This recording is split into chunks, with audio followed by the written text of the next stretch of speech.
चलो आ जाओ फटाफट AS5 का रिवीजन करते हैं। AS5 में क्या क्या पढ़े थे एक बार क्विकली याद देखो तो नेट प्रॉफिट और लॉस फॉर द पीरियड कब तो ordinary item, extraordinary item और प्रायर पीरियड आइटम, ये तीन चीजें और दो चीजें स्पेशल वाली कौन सी, changes in accounting policy and changes in accounting estimate. बोलो बरोबर है क्या?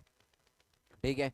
अच्छा, ऑर्डिनरी एक्टिविटी मतलब क्या, मैं बिजनेस में रूटीन ट्रांजैक्शन कोई भी कर रहा हूँ तो ऑर्डिनरी एक्टिविटी होगी क्या? यस। इवन बिजनेस में एसेट का सेल परचेज किया वो भी ऑर्डिनरी एक्टिविटी है क्या? यस, क्योंकि मेरे को यूजफुल लाइफ खत्म है, बिजनेस में एसेट परचेज करूंगा, न्यू एसेट खरीदूंगा।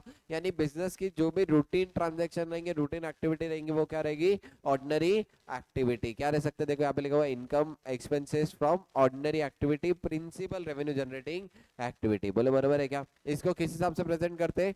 शेड्यूल 3। लेकिन यहाँ पे क्या बोला हुआ है एएस में, AS5 में बोला हुआ है अगर कोई भी चीज जो such size and nature which is material, material किसके एंगल से? User of financial statement, user of financial statement के हिसाब से अगर कोई भी चीज मटेरियल है तो उसको सेपरेटली डिस्क्लोज करना चाहिए। बोलो बराबर है क्या? कोई भी चीज अगर स्पेसिफिकली मटेरियल है तो उसको मैं सेपरेटली डिस्क्लोज करूंगा क्या? बोलो रे यस। एग्जाम्पल यहाँ पे बहुत सारे दिए हुए हैं, ठीक है, जैसे decline in value of inventory, litigation gain और लॉस, या फिर लेजिस्लेटिव एविन रेट्रोस्पेक्टिव इफेक्ट। बोलो बरोबर है क्या? यस, ये सब मेरे बिजनेस के रिलेटेड ही है क्या? बोलो रे यस। लेकिन कौन से transaction which have material effect, material effect है तो सेपरेटली क्या करो? डिस्क्लोज। बोलो बरोबर है क्या?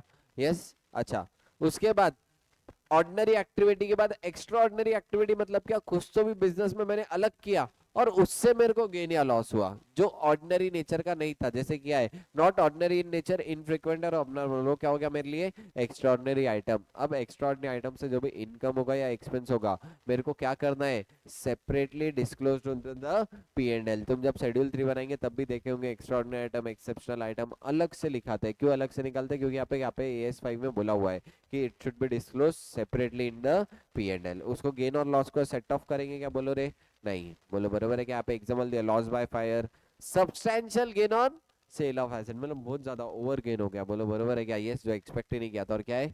Winning from games. बोलो बरोबर है क्या? ये सब क्या हो गया? मेरी एक्स्ट्रा ऑर्डिनरी एक्टिविटी। और उसके बाद क्या था? Prior period item. Prior period item मतलब क्या? मेरी पिछली अकाउंटिंग पीरियड की गलतियां, एरर, या फिर पिछले अकाउंटिंग पीरियड के ओमिशन अगर मैं करंट ईयर में रेक्टिफाई या रिकॉर्ड कर रहा तो उसको अलग से P&L में दिखाऊंगा क्या बोल के? प्रायर पीरियड आइटम बोल के। बोलो बराबर है क्या? गलती कुछ भी तरीके से हो सकती, नेचर, क्लासिफिकेशन या मैथमेटिकल कैलकुलेशन, कोई भी गलती हुई और गलती को मैं इस साल रेक्टिफाई कर रहा या फिर पिछले साल का ओमिशन इस साल रिकॉर्ड कर रहा तो उसको क्या बोलूंगा? Prior period item. जैसे कि यहाँ पे रॉन्ग क्लासिफिकेशन है, रॉन्ग नेचर है, रॉन्ग कैलकुलेशन है। बोलो बराबर है क्या? Yes, it should be disclose separately into the P&L। लेकिन इंश्योरेंस क्लेम है, इंश्योरेंस क्लेम इस साल ही बोल पता लगा कि मेरे को मिलेगा, लेकिन पिछले साल के फायर रिलेटेड था तो वो क्या मेरे लिए अपना प्रायर पीरियड आइटम क्लासिफाई करूंगा क्या? क्यों?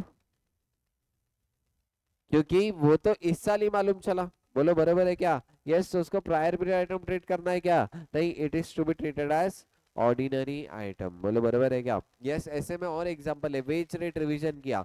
वेजेस रेट रिवीजन कब किया?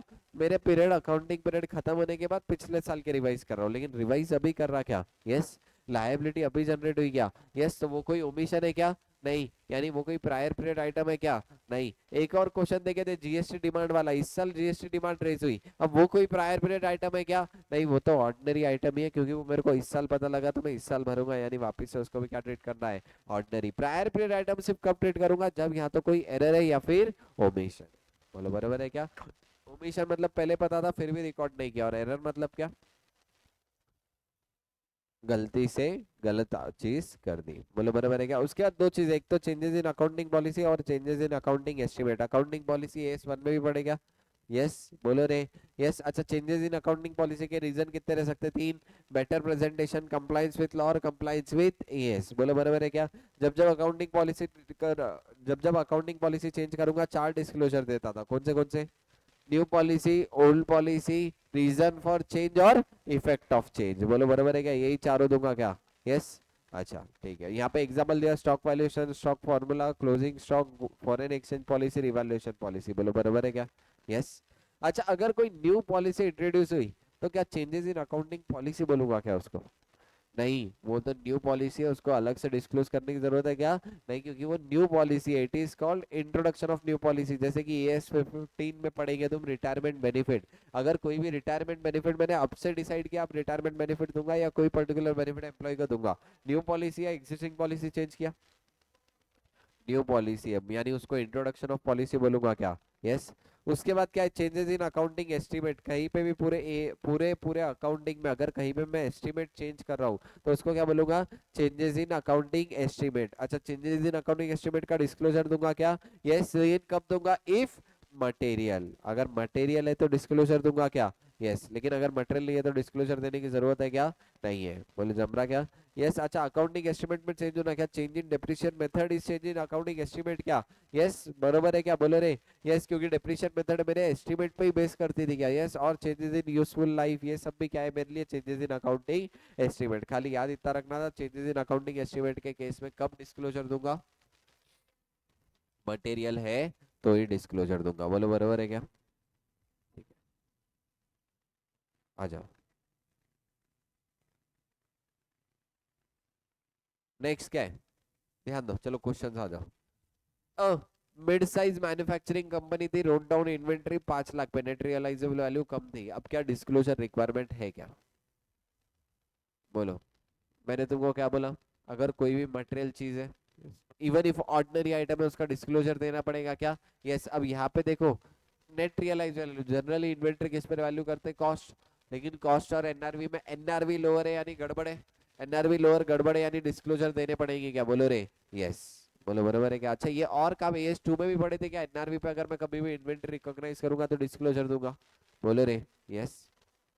उसके बाद कंपनी ने रेट्रोस्पेक्टिव एम्प्लॉय को वेज रिवीजन का एग्रीमेंट साइन किया, लेकिन एग्रीमेंट साइन कब हुआ? 19x2। कब से? 339x1 से। 5 लाख की एडिशनल लाइबिलिटी पिछले साल के हिसाब से जनरेट हो रही, क्या ओमिशन है क्या ये मेरे लिए? ओमिशन है? बोलो ओमिशन होगा क्या? देखो वापस से बता रहा, इधर ध्यान दो, टाइमलाइन पे आओ।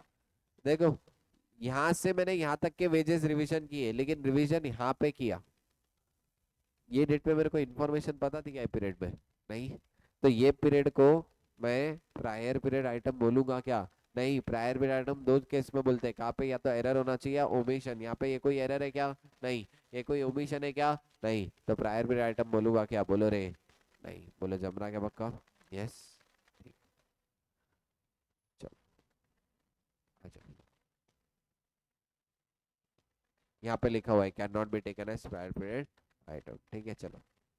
Introduction of new changes accounting policy या न्यू पॉलिसी इंट्रोडक्शन है? बोलो। यहाँ पे एक तो फॉर्मल ग्रेचुइटी स्कीम लेके आया एडॉक्स पॉलिसी, और दूसरी पॉलिसी क्या ली? Management decided to pay pension scheme. दोनों भी केस में एक बात बताओ, चेंजेस इन अकाउंटिंग पॉलिसी या इंट्रोडक्शन ऑफ न्यू पॉलिसी है? इंट्रोडक्शन ऑफ न्यू पॉलिसी दोनों भी केस में कंसीडर होगा। This is not in change in accounting policy, this is not to be treated this change in accounting policy.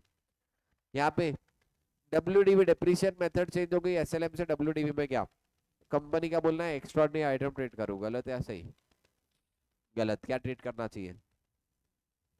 Changes in accounting estimate treat करना चाहिए क्या? बोलो रे। यस, 100% क्या ट्रीट करेंगे इसको? Changes in accounting estimate treat करेंगे।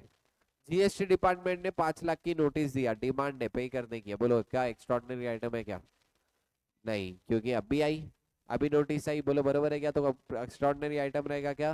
नहीं, ये नॉर्मल केस है क्या? यस, जनरली बिजनेस में रूटीन ट्रांजैक्शन में मेरे को GST की डिमांड पे करनी है, तो ये ऑर्डिनरी आइटम ही रहेगा। एक्स्ट्रॉर्डिनरी आइटम है क्या मेरे लिए? बोलो रे। नहीं है। बोलो जमरा क्या पक्का? यस। चलो।